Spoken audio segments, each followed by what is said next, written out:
నేను మీ డాక్టర్ లక్ష్మీకాంత్. చాలామంది అడుగుతూ ఉంటారు అసలు స్టూల్ ఎగ్జామినేషన్ అనేది అవసరమా అనేసి. సో స్టూల్ ఎగ్జామినేషన్ చాలా ఇంపార్టెంట్ టూల్ మన హెల్త్ ఇష్యూస్ ఏమైనా ఉన్నాయో కనుక్కోవటానికి. చాలా మందికి మనం ఎందుకు చెప్తామంటే మోషన్లో బ్లడ్ పడుతుందన్నా కానీ, బంక విరోచనాలు పడుతుంది అన్నా కానీ ఇవి చేయటం జరుగుతూ ఉంటుంది. స్టూల్లో ముఖ్యంగా గ్రాస్గా మనం ఏం చూస్తామంటే బ్లడ్ కానీ మ్యూకస్ కానీ కలిసి ఉందా అని, మైక్రోస్కోపిక్గా బ్లడ్ కాంటెంట్ ఎక్కువగా పోతుందా అని చూడాలి. ఎందుకంటే సాధారణంగా మోషన్లో బ్లడ్ అనేది ఉండదు, ఓన్లీ పెథాలజీ ఉంటేనే ఉంటుంది. తర్వాత బ్లడ్ మ్యూకస్, నెక్స్ట్ ఏంటి సరైన డైజెషన్ అయిందా లేదా అని, మనం తిన్న ఫుడ్ అదే విధంగా బయటకు వచ్చేస్తూ ఉంటే తినక కొంచెం మ్యాల్ అబ్జార్ప్షన్ ఏమైనా ఉందా అని మనం ఒక విధంగా చెప్పడం జరుగుతూ ఉంటుంది.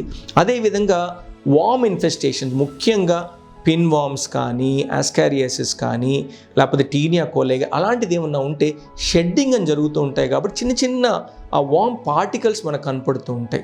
దీనివల్ల దానికి స్పెసిఫిక్గా మెడిసిన్స్ అనేది ఇవ్వడం జరుగుతూ ఉంటుంది. అందుకని స్టూల్ ఎగ్జామినేషన్ అనేది మన ఎవాల్యుయేషన్లో ఒక ఇంపార్టెంట్ టూల్.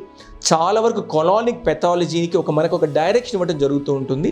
ముఖ్యంగా క్లినికల్ ఎగ్జామినేషన్తో పాటు మనకు అంటే స్టూల్ ఎగ్జామినేషన్ ఒకవేళ బ్లడ్ కానీ అలా కనపడుతూ ఉంటే మనమే వాళ్ళని అడ్వాన్స్ ఇన్వెస్టిగేషన్ లైక్ కొలనోస్కోపీ చేసుకోండి అని చెప్పడం జరుగుతూ ఉంటుంది. అందుకని మనం చెయ్యాలా వద్దా అని ఫస్ట్ ఇనిషియల్గా స్టూల్ ఎగ్జామినేషన్ చేసినప్పుడు బ్లడ్ ఏమన్నా ఉందా, మనం స్టూల్ ఫర్ ఒక్కల్ బ్లడ్ అని చేస్తూ ఉంటాం. అంటే కళ్ళకు కనపడకుండా చిన్న మోతాదు బ్లడ్ ఉన్నా కానీ ఈ టెస్ట్ వల్ల మనకు కనపడుతూ ఉంటుంది. అందుకని స్టూల్ ఎగ్జామినేషన్ మన జిఏ సిస్టంలో స్టూల్ ఎగ్జామినేషన్ చాలా ఇంపార్టెంట్ రోల్ ప్లే చేస్తూ ఉంటుంది. అందుకని బేసిక్ ఎవాల్యుయేషన్ కింద ఏమాత్రం అనుమానం ఉన్నా ఈ టెస్ట్ చేసుకోవడానికి మనం వెనకాడాల్సిన అవసరం లేదు, తప్పకుండా మనం చేయించుకోవాలి. Thank you.